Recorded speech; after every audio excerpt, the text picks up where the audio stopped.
10 a.m. and I just posted a link in the chat. Very excited to be part of announcing that the LCS has revealed the way it's going to be overhauling its academy and amateur format. Bear with me one moment while I get a tweet out to share this.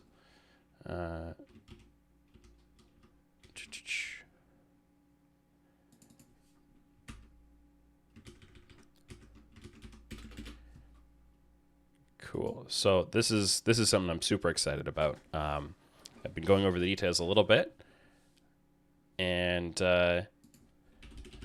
I'm really impressed and pleased with what we've seen. So what I'm going to pull up here, you can also see the official Lolly Sports article here, but of course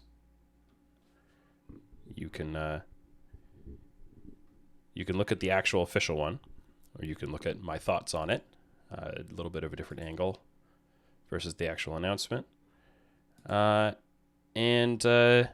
as I'm sure a few people will want to know more about this, we're going to dig into it together. So the kind of big takeaways here. Let's go through the actual changes to the format, and then we can talk a little bit about what it means. I'm going to also tweak probably the title on what we're looking at here. So the format is based around a kind of half-length Academy regular season. They're going to do a single best-of-one round robin rather than a double best-of-one round robin, so they'll play basically 4.5 weeks of regular season. While that's going on, there is going to be a series of what they're calling Tier 2 amateur tournaments. I think there's going to be a little confusion going on with this Tier 1, Tier 2 terminology they're using for the amateur tournaments, because people have been getting used to calling Academy as Tier 2 and Amateur as Tier 3.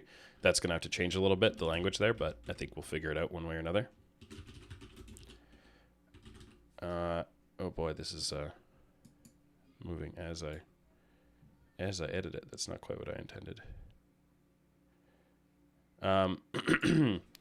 So there will be kind of those tournaments and half an Academy regular season based on how based on how teams perform in that based on how Academy teams perform in that regular season. 6 of them are going to qualify straight into kind of a climactic tournament, and then meanwhile the other ones are going to have to play against amateur teams that qualified through these tier 2 tournaments and earning points in it. And they're going to have a series of, I'm guessing every 2 weeks or so, they're going to have 3 tier 1 amateur tournaments that qualified teams into this kind of climactic tournament. Yeah, I'm trying to talk and also get this overlay looking reasonable, because I didn't prep some of it enough in advance. There we go. Something like that. You can see also, sorry, I just noticed something in the format of my article that's a little weird too. Yeah, so the news just came out. We're looking at, let me make sure that people are able to see this. And I'm going to copy a link to the image also. So this is, here, I'll put it up on screen. I'm just going to switch what we're looking at here.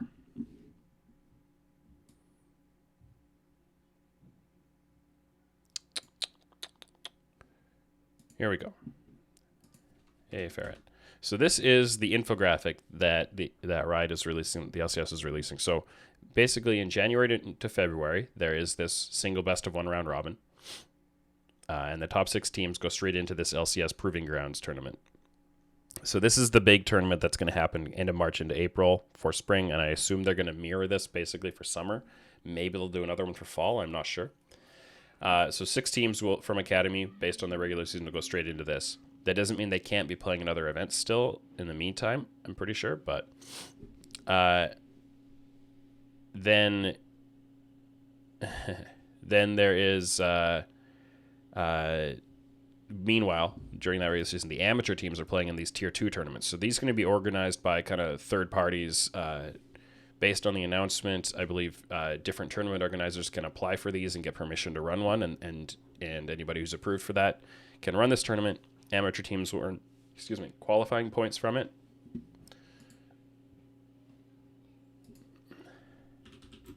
And from those qualifier points, they'll qualify into these tier 1 tournaments.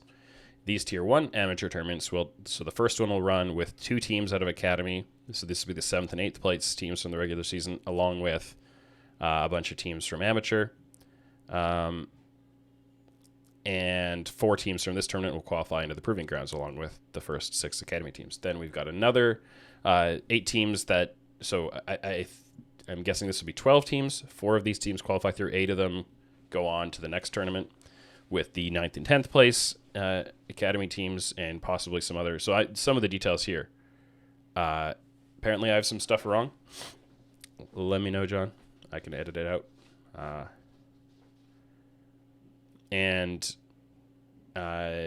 Basically you qualify another 4 teams into Proving Grounds. And then finally there's one more chance for 2 more teams to get in, and then you have a 16-team Proving Grounds tournament. This is kind of the capstone. Yeah, so John, the assistant GM of Golden Guardians, is trying to clarify on something that I was having a little trouble parsing through. Apparently, all amateur contracts are limited to 1-year duration, even the ones signed with an LCS org. So I was struggling a little through what this meant exactly, because the wording that they have in the announcement is amateur team contracts may not be longer than 1 year and may be amended but not renewed or extended. And they must end before free agency to allow amateur players an opportunity to test the market and potentially find a spot with an Academy or LCS team. So that's the wording. First time I read that, I thought that meant any amateur level player, so anybody below Academy, can only be signed to a contract that lasts for 1 year and ends before free agency in November. And I thought, oh man, so now a team like 100 Thieves Next, or another team in that case, does not have protection to secure one of their amateur players and hold them during the offseason, and sign them to a 2-year deal or whatever it is. Second time I read it, I saw amateur team contracts, which suggested to me amateur teams. Yeah, these links will be coming in, anybody who pops in and out. So it wasn't entirely clear to me. So my first reaction on that, and if you look at what I actually wrote in my article on this, my first reaction to that was this, there are some issues here where it's going to make it awkward for LCS teams to sign players to their tier 3 teams, to their amateur teams, and they either have to move them up to Academy if they want to hold on to them and give them a multi-year deal, or just potentially lose them. So there's not much of a gain to them relative to the current system, where under the current system, they can be kind of, there's no poaching protection at all, right? Like if Golden Guardians wanted to go to a 100 Thieves Next player and say, hey, do you want to come play on our Academy team? They could. So there will be protection on that. Now, you can't do that during the season, but as soon as the season ends and you get into free agency, now everything in the amateur scene, all the contracts are gone, and you can approach any other team's players. So that you still, if you want to protect that player and lock them into your org, if what John is saying is right, which I assume it is because he'd know more about it, then you're still going to have to move them into your Academy team if you want to hold on to them, which is exactly what 100 Thieves Next did with Kenby and Tenacity, you'll notice. So that is not going to change then. So I'll try to get a little more clarification on that if I can.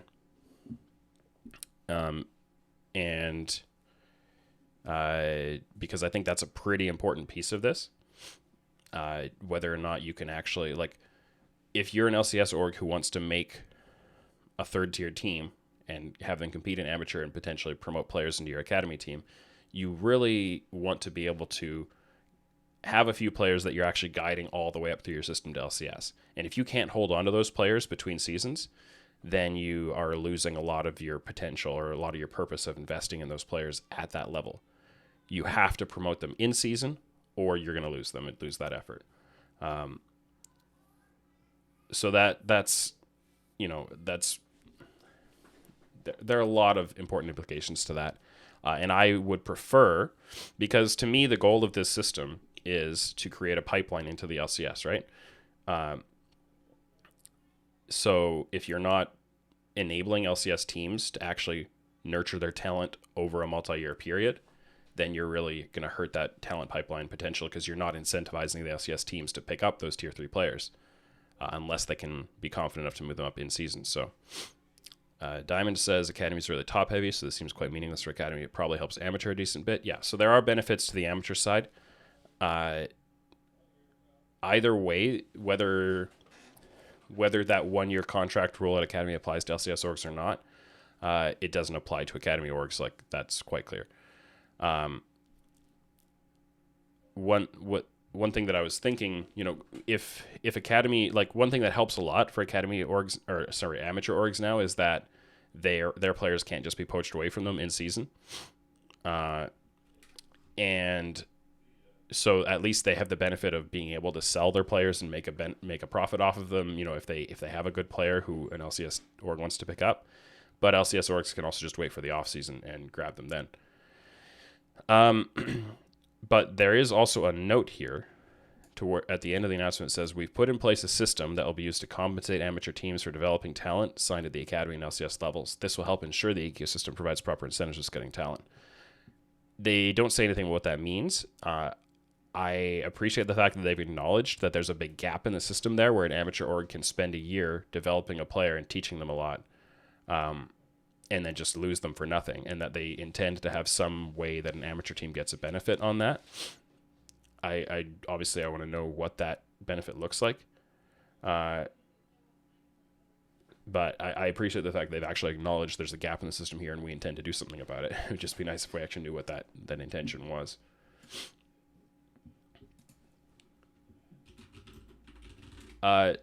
So we're going to keep talking about this, and while we do, I'm just going to set something up.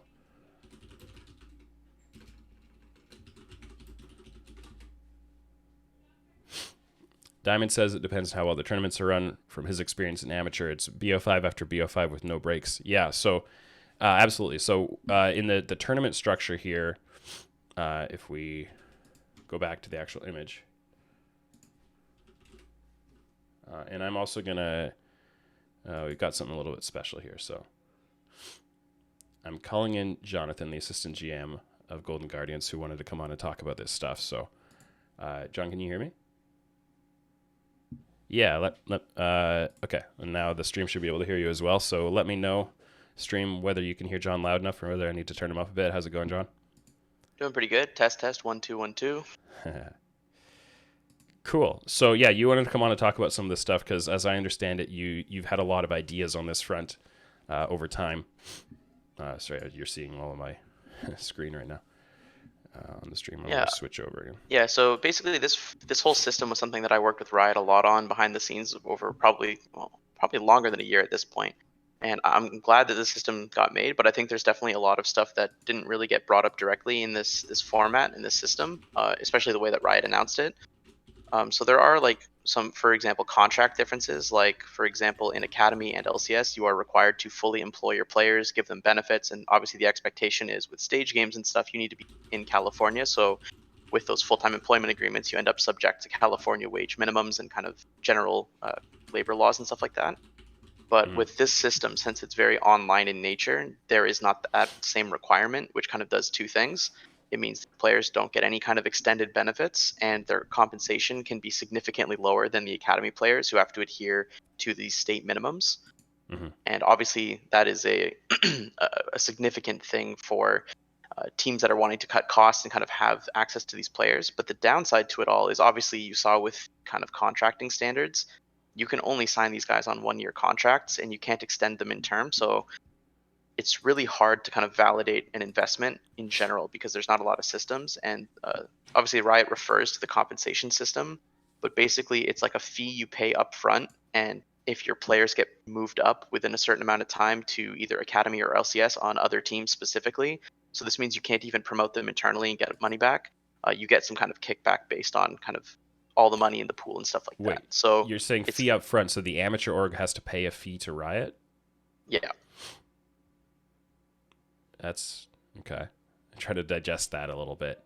What's Yeah. that So fee? How is that fee justified? Like, what are they paying to earn? yeah. So what you're doing is you're getting poaching protection through the GCD, and you are actually, I'm not sure if the amateur teams have to pay it, but I think LCS orgs definitely have to. This is something that was kind That of makes a little more unclear and sense. was something that was like kind of being tweaked at the last minute before this came out. So I'm not sure where they landed. And Right. obviously they didn't. Obviously they don't go into the more granular details in this announcement. But obviously the incentive system is supposed to be that you pay for this fee at the start, and then if your player moves up within either academy or LCS, either like within 1 or 2 years, whatever the kind of window is, Hmm. then you'll get paid back based on how many other people triggered that bonus. So let's say all 10 LCS teams participate and everyone pays their fees into this pool, and only like 3 to 5 players get moved up within the time frame. Well, then that money gets split up and kind Yeah, of they divvied out divide the pool. up to a certain cap for each instance. Hmm. Yeah, so I mean that sounds pretty interesting. We definitely want to be able to digest that a little more. It's a hard thing to react to instantly on the surface. I'd like to Mhm. imagine there's a simpler way, honestly. And to me, like the intent of a system like that should be to incentivize the amateur orgs. Like that's my initial reaction, is that the amateur orgs should have a way that they develop a player. Like say you get I had interviews on the show earlier with Spawn and Rosethorn. So say you have a Spawn or a Rosethorn on your amateur team, like your Zenith or Mhm. your Radiance or something like that, and you're spending an entire year coaching these guys, building them up, and then you're not even allowed to have a contract with them for the next year. So your contract with them ends, an LCS team comes in and snipes them the first day of free agency, and you're like, well, there's all my effort gone. So to me, the purpose of that system should be to give the amateur teams a reason to develop those players, and now they get some kind of a payout. If it's something that the LCS orgs who have a tier 3 team get compensated, to me, the LCS team's reason for investing in a tier 3 team should be because they want to, they want to train up 5 players and have 1 or 2 of them move up to academy and eventually go on further, right? Like they shouldn't need financial compensation for that. They should need competitive compensation. That's kind of my take on it.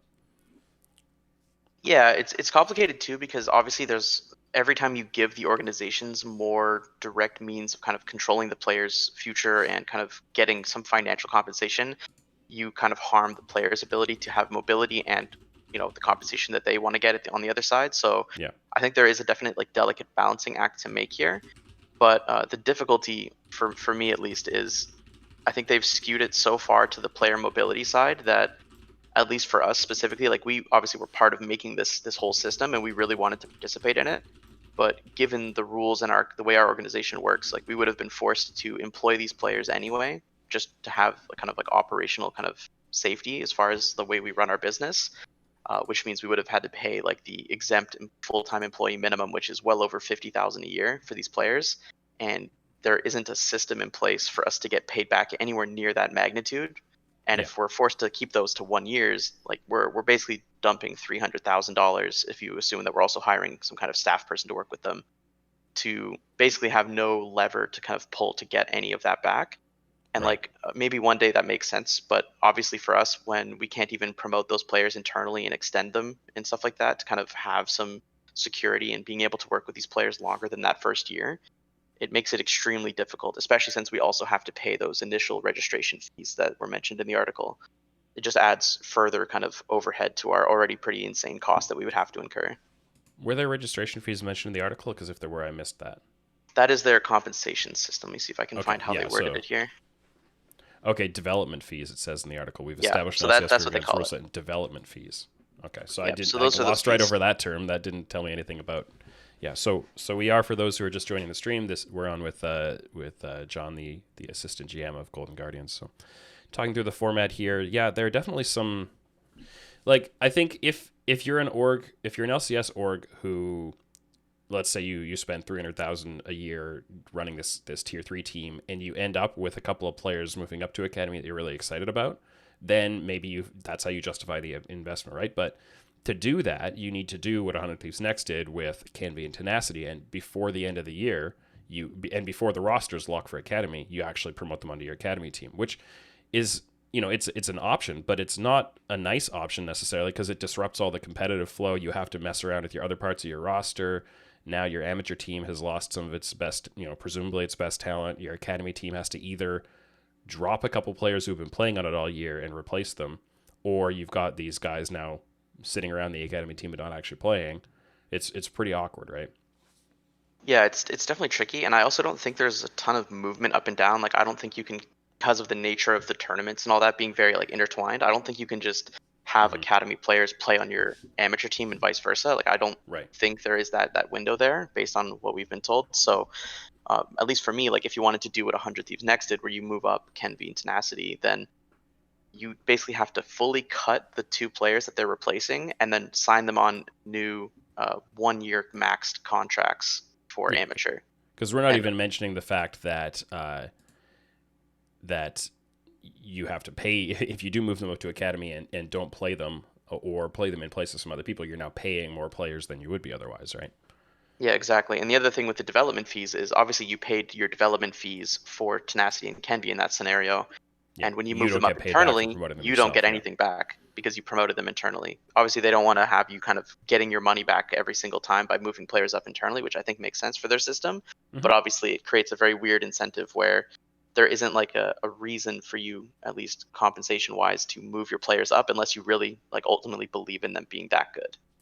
Yeah, so I think a lot of this comes down to your overall goals for the system, right? Are your goals for the system to, excuse me, to incentivize LCS orgs to invest in tier three teams, or are your goals for the system to incentivize amateur orgs to invest in tier three teams, or are your goals for the system uh, to give amateur players the best possible competitive environment to learn and grow? And you can have a mix of those things, but to me, it seems a lot like this is about giving a lot of competitive opportunities for the players. But to me, I think you need to have a little more of the org incentive because the orgs will give the players a reason to play a lot of the time. Yeah, it's tricky too because like I think player mobility is something that's very much kind of an under discussed issue in Mm-hmm. League of Legends in general, especially within North America. Like obviously you did it a little bit with your kind of armchair GM segments where you Mm-hmm. showed, okay, well, anytime you want to buy a player from someone, whether they're in LCS or Academy, you have this massive front loaded fee that completely ruins your budget if you do too many of them. So the actual financial system of I want to sign, a veteran, well-known quantity who has like around the LCS average versus I'm going to pay around LCS average in a buyout and then have to pay someone on top of that to come up from amateur or academy from another team. It ends up making a lot more financial sense to stick with the veteran, which is I think Yeah. somewhat of an explainer of what we've seen so far. But obviously, this system is trying to fight that at the lowest level where they don't want to have people held behind predatory buyouts. They don't want long-term contracts keeping these players, from moving up if there is spots available to them, which I think is great.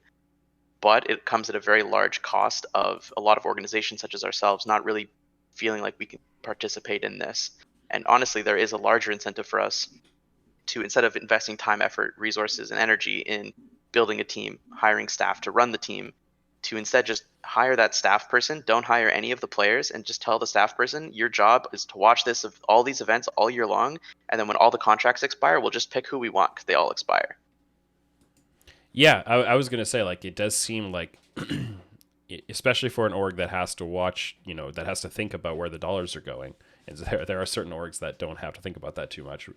Maybe they should be more, but it does seem like the approach would be just have a full time scout, let the amateur orgs do all the work, have the full time scout watch them, and then just swoop into free agency time and use the work your scout has been doing. And I think that's not necessarily like from the LCS org's perspective. I kind of like that approach, and I think it's a good, kind of a good way to do it. But I don't know if that ends up being the healthiest for the overall system Yeah, for because sure. now you're counting on the amateur org. You're counting on amateur orgs being incentivized enough to develop the players and receive benefit from having their players get signed by an LCS org at the end of the year, right? So that's where you have to see, is there enough actual incentive for an amateur org to do all that work? Because you're not really giving the LCS orgs a reason to do it themselves.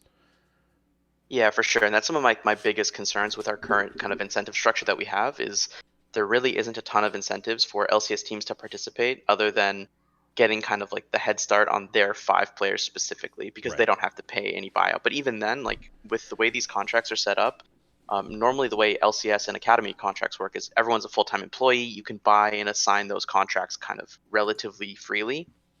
But with non-employment contracts, so like independent contractor agreements, you can't just assign an independent contractor agreement to someone else, right? You can't just say, I'm an independent contractor working for TSM, and TSM is going to take that and give it to someone else and make me do work there. That does not work with that framework, as far as like I've been informed from our legal team. And if that's, assuming that that's correct and that's the case, then I don't think you can even actually charge buyouts within those 1 year terms unless they are fully employed. And if that's the case, then basically it's a free for all and anyone can be grabbed at any time. Right. But obviously, the only thing standing in your way is poaching protection. Yeah. But Which, I mean, obviously, even is in a very loose well framework. established, yeah, even in very well established traditional sports with CBAs and all that kind of stuff, poaching still kind of finds its way around the edges.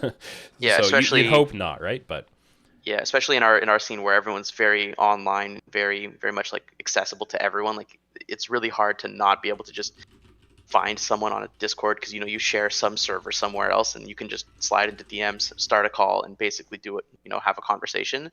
And yeah, ultimately, it's just not like we've heard about rumors of poaching all the time, but we've not actually heard a lot of punishments for poaching. So ultimately, if the only blocker is poaching protection to get these players out of these contracts, I don't think we'll actually see buyouts happening for amateur players. Which, take it for what you will. But as far as the buyouts, you basically are going to just see players going wherever they want to go at all times. And I don't think that's hmm inherently bad, but it just adds to the further burden that these organizations are going to have to take to be able to participate. And if all teams do end up pulling out because there's just not enough incentives for them to participate, hmm then eventually like there's just not going to be teams in the system that are owned by organizations, and it'll just be all player run groups that don't have salaries, don't have sponsors, don't really have like any money coming in. And like in that situation, great, we have a framework for those players to participate in and get noticed, which is better than what we had before. But obviously, if we want to have the lofty goal of having kind of a fully three-tiered ecosystem, we need to do a yeah, better job of setting up incentives in this third tier. yeah. So I think what we end up seeing is, will we get more of a surge of amateur orgs? Will we get more Radiances, Zeniths? For some reason those are always the two that come to mind, but there are others. Um, and have more of them competing and being incentivized. What I really expected or thought when I saw this wording about a system to compensate amateur teams for developing talent that gets signed to Academy or LCS, I just thought it was going to be a straight up like, the LCS team has to pay this amount for signing. Like, I thought it was going to be as simple as that, and it was just a question of how much. And to me, that obviously that'd be a ton simpler. I'm not sure, like, so, and I also think that would be a better, straightforward incentive for the amateur team. From the LCS side, like, do you think, let's say it was, I don't know, like $30,000.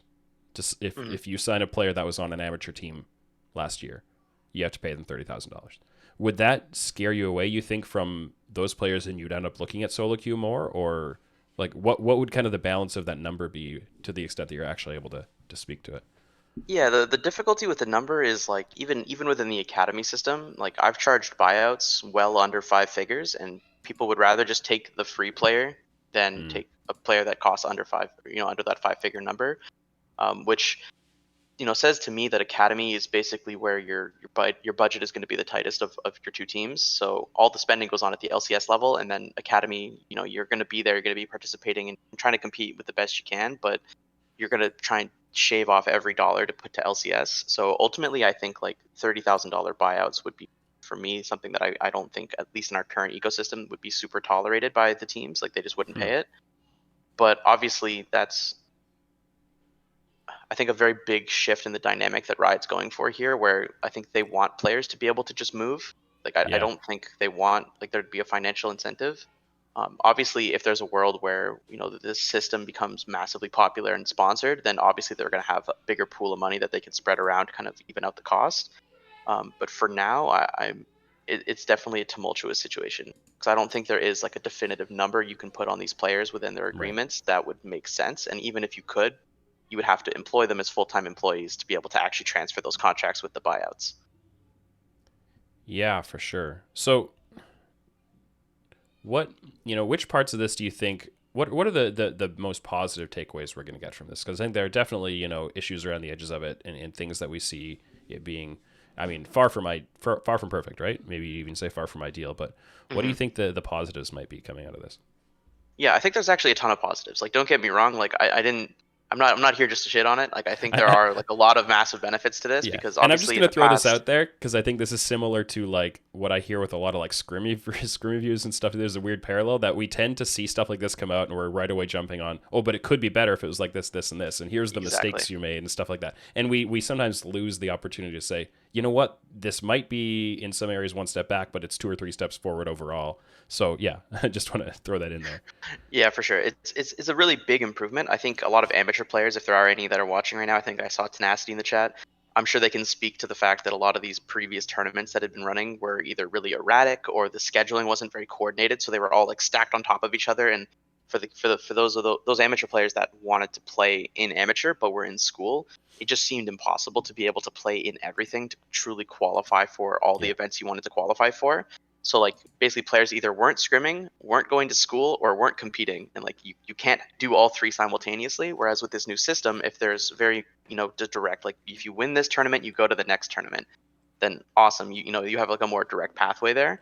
And I hmm think basically Academy is kind of being kind of merged with this system, which I think is good. Academy has kind of been yeah, like the ugly stepchild of the LCS family for a while now.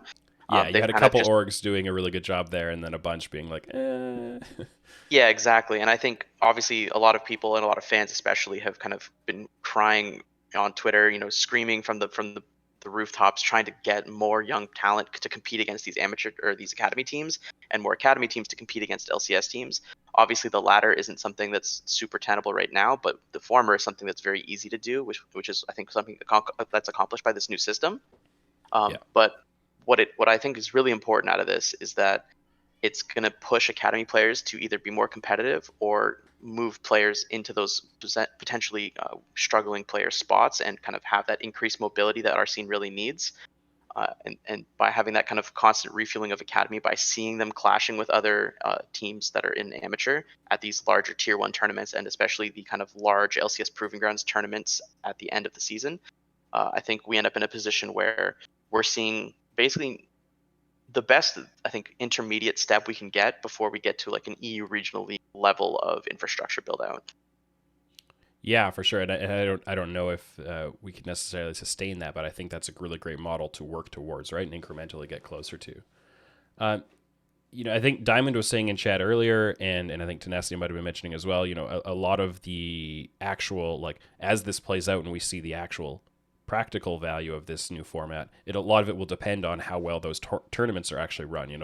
The tier two tournaments that qualify you into the three big tier one tournaments leading into the proving grounds. Do you know much about what those tournaments are going to look like? What kind of prize pools there might be? I know that in the announcement it says that Academy regular season and the tournaments happening at the same time will be scheduled to not overlap with each other. But beyond that, there's not a whole lot of detail. What have you heard on that front? Yeah, I think that part is obviously the more kind of complicated part of this. There's a lot of detail and a lot of deep level stuff going on where they need to find ways to make the academy schedule such that the academy players can still be competing in these tier 2 events if they so choose. Mm, And that system makes it very complicated.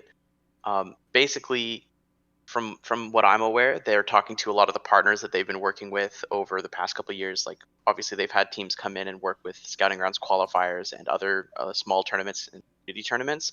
So through that process, I think they've gotten a pretty good idea of who's in the space, who wants to be in this space, and who could be a potentially good person to run these more important events, especially the larger tournaments. yeah, the tier one I events, don't, right?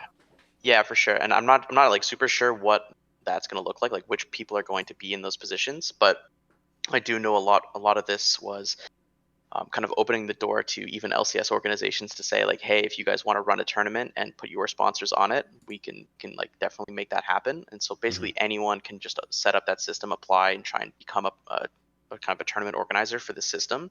Mm-hmm. And I think it kind of creates a bit like a open market thing similar to what you see in games like Counter-Strike, where there are multiple different tournament organizers that are kind of competing for these large tournament bids as well as kind of doing their own thing on the side as well within the system.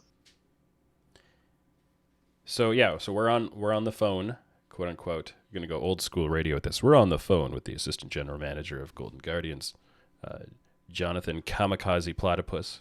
Can't remember your last name because it's not in front of me. Good Canadian boy. go Don Cherry on it. Good Canadian boy. So yeah, I think there's going to be a lot of, from my side, I'm excited about how much like tournament style league there's going to be to watch at the Academy amateur level. I do think there are going to be some competitive benefits to this. I think, to recap for people who haven't been kind of listening in, a lot of questions about, will LCS orgs be incentivized enough to actually build out teams that at the tier 3 level? Will amateur teams be incentivized enough to invest in more coaching staff, or being able to compensate their amateur players a little better, stuff like that? A lot of questions around it, but we do feel like it's overall a move in the right direction. It sounds like, from what you're saying, John, that we're probably not going to be seeing a tier 3 Golden Guardians team. Correct. But you guys, I'm sure we've heard a lot of rumblings that there are orgs who have been looking at what 100 Thieves did with 100 Thieves Next, thinking along those lines. A few weeks ago, I had the general manager of FlyQuest, Nick Fan, on the True Sight podcast, and he was talking about how, whether or not FlyQuest is going to run a tier 3 team, he felt that you really got to nail the academy side before you move down another tier, rather than having kind of a half invested tier 2 team and a half invested tier 3 team, do the tier 2 really well before moving down into tier 3. What do you think is a good balance of how to invest in that? Do you think what we were saying earlier with having a full-time amateur scout, maybe, or even a part-time amateur scout, and then just other than that, doing it all at the academy level, are we going to see most LCS orgs go that route? Do you anticipate? Yeah, I think most LCS organizations that are comfortable having the type of contract relationship they need to have to be able to participate in this space without incurring a massive cost will likely be competing. So, like, I think you're going to see the kind of like classic LCS organizations like C9 be involved. Like, I think those kinds of organizations are more than happy with those kinds of setups. So you'll likely see a lot from them. Obviously, there's going to be teams like us who feel like, if we were going to compete, we'd want to do it right, pay everyone as an employee, full-time employee contract. But obviously, if we're going to have to do that and only get a 1 year where we don't have any real kind of long-term value with those players that we're investing in, we're going to have to, bow out at that point. And I think more than we're not the only team feeling that. Like, there's definitely a couple other organizations that are in that same boat. But I do think there will be like a significant amount of LCS teams, probably around half, potentially a couple more than half, that will be participating in amateur. So for the fans of those teams, look forward to any announcements from your particular favorite team to see if they hop on. But I do think long term you'll probably see everyone eventually move down to all 3 levels. But obviously it's going to be something that we have to kind of wait and see what adjustments are made year to year to see when those new teams start jumping in. Yeah, I'm sure there'll be some growing pains to it also, as they figure out, oh, if we made this tweak, then we get 2 more LCS orgs jumping in, or if we made that tweak, then it'd be, financially viable for 3 more amateur orgs to be running in this space, stuff like that. We're definitely going to have to see how it plays out. And I think also a thing that really ends up making a difference to systems like these is having success stories, right? People look at 100 Thieves Next and go, oh, look what they did, and they got Kenvi moved up, and he looked pretty good in Academy, and we're all excited about him. We can do that too, right? You have to have the success stories. You look at Scouting Grounds and say, we've got Blabber, Vulcan, Speaka Tactical coming out of that system. Maybe we should pay more attention to Scouting Grounds and get the next one there. Like, you have to have those success stories. And so as this system hopefully produces some success stories in 2021, then you get more people kind of pursuing that and trying to find the next one. We'll have to wait and see, how much that happens and to what extent, for sure. How much have you guys?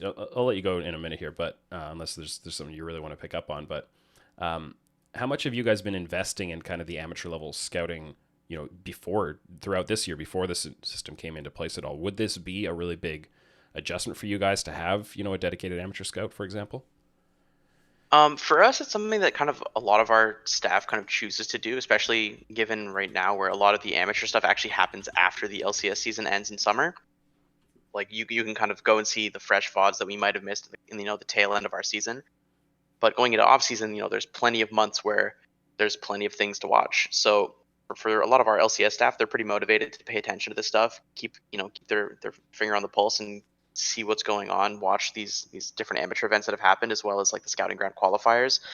even to the point of going on op.gg and using their system, which I don't think works with the most recent Windows update, but we'll see if someone can work around it to actually watch the live games of the various players that are participating in these events. So ultimately, I do think most teams don't have to change a ton.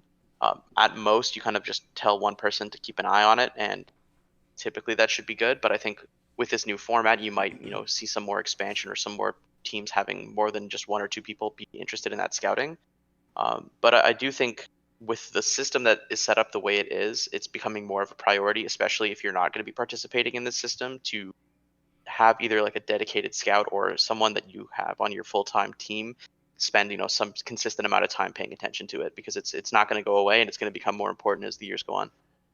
Yeah, it is interesting. I would say, based on, so I put together the Scouting Grounds power rankings, my own set of them, and there was, Pacer Time did one as well for the Mobalytics partnership with Scouting Grounds, and my rankings there were based on basically 3 weeks of spamming through VODs and talking to some other experts in the scene.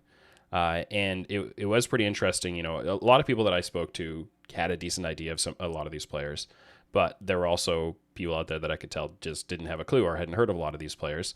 And it's not like those 3 weeks I wasn't full time doing it. I was also working on a lot of other stuff. If you can invest, let's say, 40 hours of effort in watching VODs and so on, and come up with a reasonable assessment, that goes to show you don't need to have a ton. Like, the more you put in, the more you're going to get out of it, and you're going to have a really good, accurate read on these players above just kind of a more surface level read. And I'd say I'm not an expert talent evaluator, and I'm also not, didn't put as much time into it as I could have, based on what was available to me. But you can come up with a pretty decent read on these players without a super high amount of time investment. So I do think it really starts with, as an LCS org, having staff who, A, put some level of priority into it, and B, have a good sense of how quickly they can actually read a player based on watching them. I also wonder, from your side, how much do you guys rely on other resources? You mentioned kind of looking certain stuff up on OPGG or stuff like that. How much do you guys rely on resources like that to give you an initial foot in? If you say you have to go and scout a player, and you don't want to just start by sitting through 6 hours of VODs, does the availability of those resources affect things a lot for the approach you might take? Yeah, it definitely affects things. Obviously, players that do their own streams help a lot. Like being able to Mm, see not only their games, but specifically their games from their own POV helps yeah, probably more than anything. hearing their thought op.gg is process. Yeah, exactly. op.gg is like a good kind of second place, but I think the biggest thing that we can do is something that we actually did this off season in kind of anticipation of participating in this amateur system before we ultimately had to kind of pull back due to kind of like the way the system kind of unfolded. We actually ran tryouts, or like trials, I guess, where we kind of mixed amateur players and our kind of summer split Oh, did you? academy team across different teams, and we kind of had them play scrims against each other. This was actually pretty open. We invited most LCS organizations to kind of come and watch if they were interested, set up a bunch of private streams so that they could tune And in. how many of them took you up on that? I think three or four. I can actually check the server while I'm rambling here, but basically the main point of all of this stuff was to try and get the players an opportunity to kind of be seen by not just us but by other teams as well, and hopefully from that we can kind of between ourselves and others get a better grasp. And then we did more follow-up trials after that were more private just for us based on our interest. And yeah, so Dignitas was one of them. I believe EG was there. IMT was involved as well. I'm not sure how many outside of that were actively participating, but I could definitely pull up that thing if I can just find the server. I'll let you run through that. Okay, yeah, so I got it up now. So FlyQuest was there as well. Yeah. So was 100 Thieves. But I think the most active ones that I saw in the channels every single time was Dig, IMT, EG for sure. Yeah, which is interesting because, Dig and IMT, a couple more of those teams that seem like they're going a little more that direction of maybe having to pinch their budget a little bit more, having to look at young talent. And so you look at those two and say, maybe we expect them to be working a little harder on doing that. In some of the other orgs, TL, C9, TSM, you wouldn't expect them to have to go that route. But then you have someone like EG, who, from what we know, is very highly resourced, and yet they're also apparently looking pretty hard at that kind of a scene. So, that's definitely interesting to see as well. So I think I can't wait overall to see how this system plays out, what we actually get out of it. I hope that, the pain points get identified pretty quickly and get addressed and resolved to somewhat. And so, yeah, I hope that the positives really outweigh the negatives. I hope the teams take it up. And I think especially I hope that people tune into those tournaments, that they get hyped about the development of amateur, and that the amateur orgs are able to justify spending into this. It's an opportunity to develop players. It's also an opportunity to keep developing coaches, and that's a big deal. I've been saying ever since franchising first announced, I'm really excited about the opportunity this is to give coaches and not so much management, but especially academy level coaches and things more opportunity to practice their craft, to grow and develop. And I think we've seen some results of that over the time. So, anything else you want to throw in before I let you go here, John? Yeah. So I guess kind of just quickly off the tail of what you were saying, I think the kind of secret buff of all of this is just giving more coaches more opportunities to lead a team and be involved in the system with higher level competition that kind of allows them to improve over time. I think that's something that our region and many others struggle with quite frequently, is having coaches that are kind of thrown into these experiences that allow them to grow to the point where they can take on larger opportunities at the academy and LCS level. I will say to everyone who's tuned in, make sure you guys watch these games, tune in, like show your support for the amateur scene as it happens and unfolds, so that we can continue to support it and let it grow more. I think talent development is super important and something that's kind of been put on the back burner by a lot of teams in the past. But I think this year, between amateur and some changes that obviously I'm hearing about and you guys are probably hearing about as well, a lot of teams are kind of taking that more seriously this year than ever before. So this is kind of the first year that we're probably going to see talent development at a more consistent level. Obviously not at the scale of Europe, but kind of moving towards where Europe is at right now for our own region. And so your support is super important to make sure that continues to happen and grow. Definitely. All right, this is going to be exciting. I'm going to let you go, John. Thanks for calling in. Thanks for wanting to talk through this with me. Great to get your insight. So enjoy the day of Scouting Grounds. Awesome. You too. Cool. Yeah, John just he wanted to call in. He wanted to talk through this stuff. I know it's something that's very kind of close to his heart. And I know he's been talking format stuff with Riot constantly for a long time. So I think not completely convinced by all of this from talking to John, and he made a good point of probable clarification on the contract length point, which I'm still trying to get some official confirmation about whether or not LCS team contracts with players in their amateur level teams are allowed to cross an off season, or whether they all have to end when off season ends, can effectively limit it to 1 year. That seems like an important point of clarification for sure on this. So we'll see on that front. Okay, hold on. I think I might just be getting... Yeah, so this is... I've just gotten an official clarification. That rule does apply to the LCS orgs as well. So I'm going to have to update that in my article. And yeah, we'll have to see how the teams take up on this. We're going to be moving into Scouting Grounds broadcast in just a little over 10 minutes. I think the matches will start here.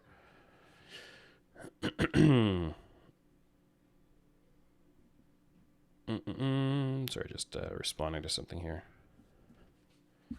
Yeah.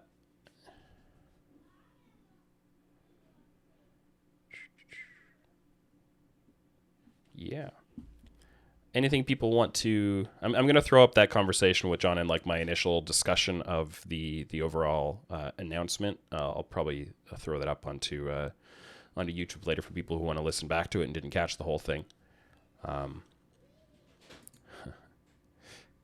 Sorry, I'm just seeing a fun bit of conversation on Twitter here. This is a fun one. Shox is saying she wants to see the off-season move she wants to see is Ovly coming to the LEC. That's a fun one. I wonder what Ovly will be up to next. So, yeah, Kalia says, if collegiate teams can be in the system, how do you think that affects their own? That's a good question. I don't actually, there's no specific mention that I saw about collegiate, but I'm pretty sure collegiate teams are allowed to, just like any other team in kind of the amateur space, they should be allowed to apply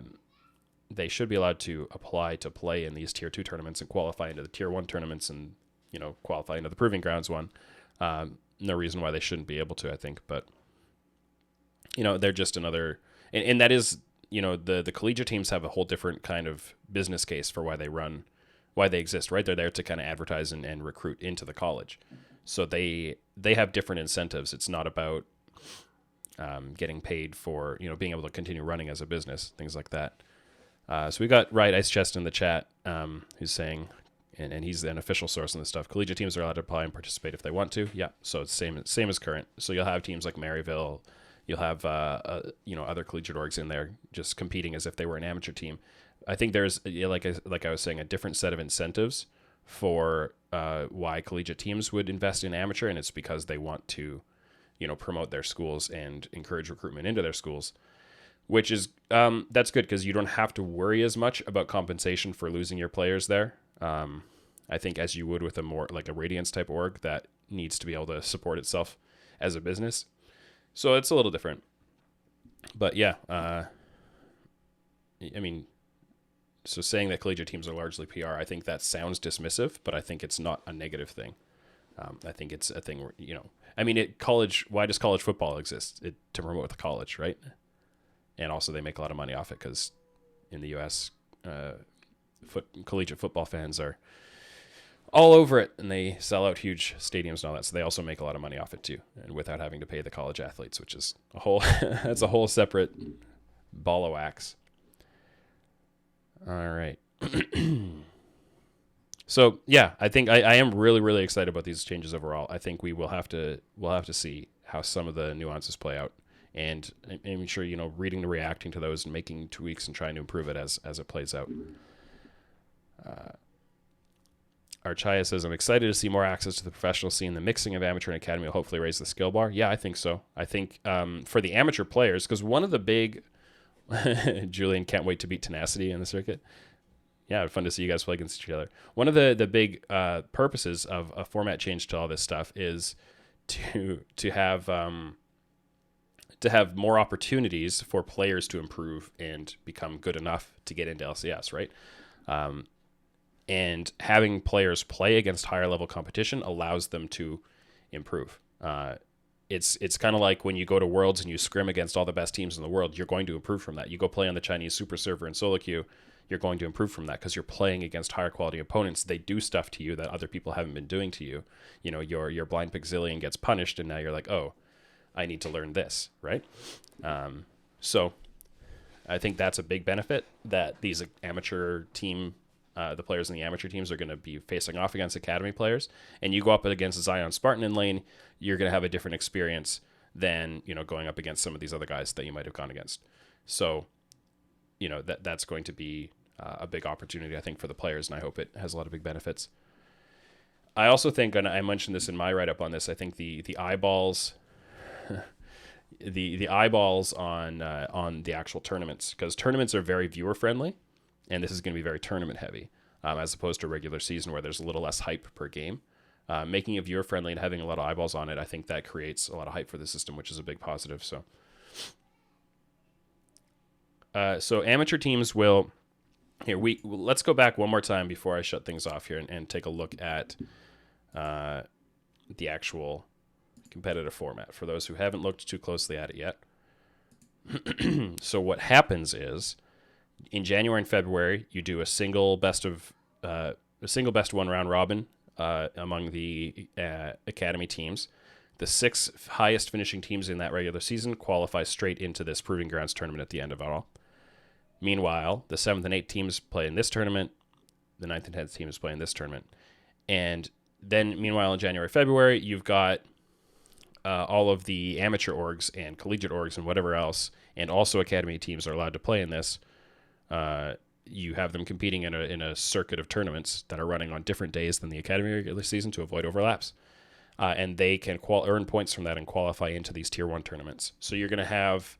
in those tier tournaments, it's going to be which academy teams want to play in them and apply to play in them. So you could potentially have amateur teams playing against top academy teams, bottom academy teams, whatever it is. But then in these tier 1 tournaments, they'll be playing against the bottom academy teams, 7th, 8th in the first one, 9th, 10th in the second one. And whichever amateur teams qualify through this Proving Grounds tournament at the end is 16 teams. So at most, you could have 10 academy teams in here, and there's no guarantee. You might only have 6 academy teams in here if the bottom 4 aren't good enough. But you'll have at least 6 amateur teams playing against the entire set of academy teams at kind of the quote unquote worst, right? So yeah, you'll have a lot of competition between amateur teams at all levels and academy teams at all levels. A lot of crossover, and I think that's one of the best parts of this new system. So the incentive for the academy teams to enter these two tournaments is more practice and more competition time.